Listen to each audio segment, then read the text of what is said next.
4-5 দিনের মধ্যে নির্বাচনের তারিখ ঘোষণা করবেন প্রধান উপদেষ্টা, বলছেন মোস্তফা জামাল। আওয়ামী লীগের পরবর্তী কাণ্ডারি জয় আত্মগোপনে থাকা নেতাদের মধ্যে চাওর। কয়েকজন ব্যক্তিকে বিদেশ থেকে ভাড়া করে এনে দেশ চালানো যায় না, মির্জা ফখরুল। 2018 সালের দুর্ঘটনায় ইউএস বাংলাকে সম্পূর্ণ ক্ষতিপূরণ দেওয়ার নির্দেশ।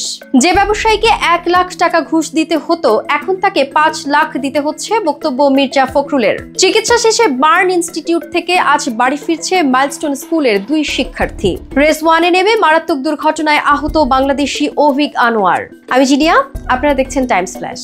4-5 দিনের মধ্যে প্রধান উপদেষ্টা অধ্যাপক মোহাম্মদ ইউনূস আগামী জাতীয় সংসদ নির্বাচনের তারিখ ঘোষণা করবেন বলে উল্লেখ করেছেন জাতীয় পার্টির কাজী জাফর চেয়ারম্যান মোস্তফা জামাল হায়দার। যমুনায় প্রধান উপদেষ্টার সঙ্গে 14টি রাজনৈতিক দলের বৈঠক শেষে বেরিয়ে সাংবাদিকদের কথা বলেন মোস্তফা জামাল হায়দার। এ প্রসঙ্গে তিনি বলেন, প্রধান উপদেষ্টা বলেছেন তিনি আগামী 4 থেকে 5 দিনের মধ্যে নির্বাচনের তারিখ ঘোষণা করবেন। এর চেয়ে আনন্দের বার্তা আর কিছু হতে পারে না। জাতীয় পার্টির এই নেতা বলেন, নৈরাজ্যের সমাধান করবে নির্বাচনের মাধ্যমে অনেক সমস্যার সমাধান হবে। কার্যক্রম নিষিদ্ধ থাকা আওয়ামী লীগের পরবর্তী সভাপতি হতে যাচ্ছেন সজীব ওয়াজেদ জয়। গোপন বৈঠকে এই সিদ্ধান্তে পৌঁছেছেন শেখ হাসিনা। এমন কথা চাউর হয়েছে আত্মগোপনে থাকা আওয়ামী লীগ নেতাদের মধ্যে। 44 বছর ধরে দলটির নেতৃত্ব দেয়া হাসিনা এবার হাল তুলে দিচ্ছেন নিজের পুত্রের হাতে। ক্ষমতাচ্যুত হওয়ার পর কার্যক্রম নিষিদ্ধ রয়েছে আওয়ামী লীগের। ছাত্র জনতাকে হত্যার মামলায় প্রধান আসামি শেখ হাসিনার বিচার চলছে। দল হিসেবে অভিযুক্ত আওয়ামী লীগের সব ধরনের কার্যক্রম নিষিদ্ধ রয়েছে।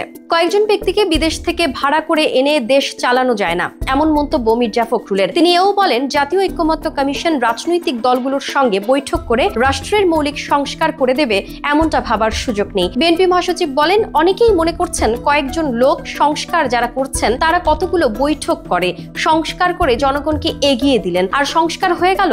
এভাবে সংস্কার হয় না। সংস্কার হতে হবে একটা প্রক্রিয়ার মধ্য দিয়ে। সংস্কার একটি চলমান প্রক্রিয়া। 2018 সালের দুর্ঘটনায় ইউএস বাংলাকে সম্পূর্ণ ক্ষতিপূরণ দেওয়ার নির্দেশ।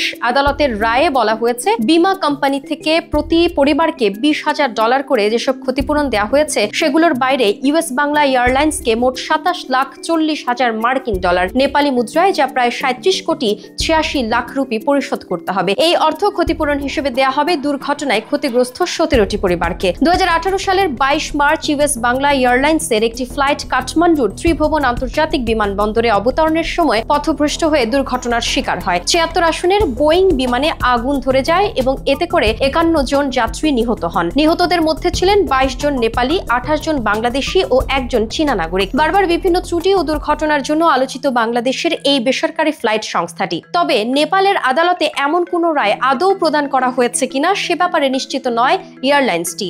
বিএনপির মহাসচিব মির্জা ফখরুল ইসলাম আলমগীর বলেছেন, আগে ঘুষ দিতে হতো 1 লাখ টাকা, এখন দিতে হয় 5 লাখ টাকা। গতকাল এক বড় ব্যবসায়ী তাকে এই তথ্য দিয়েছেন বলে তিনি জানান।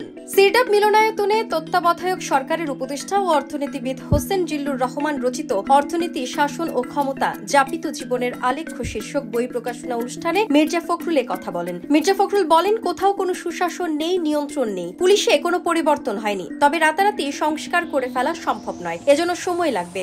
এজন্য গণতান্ত্রিক চর্চা বাদ দিয়ে বসে থাকা যাবে না, কোনো কিছু চাপিয়ে দেওয়া ঠিক হবে না। এজন্য কোনো রকম বিলম্ব না করে অতি দ্রুত গণতান্ত্রিক প্রক্রিয়ায় যেতে হবে।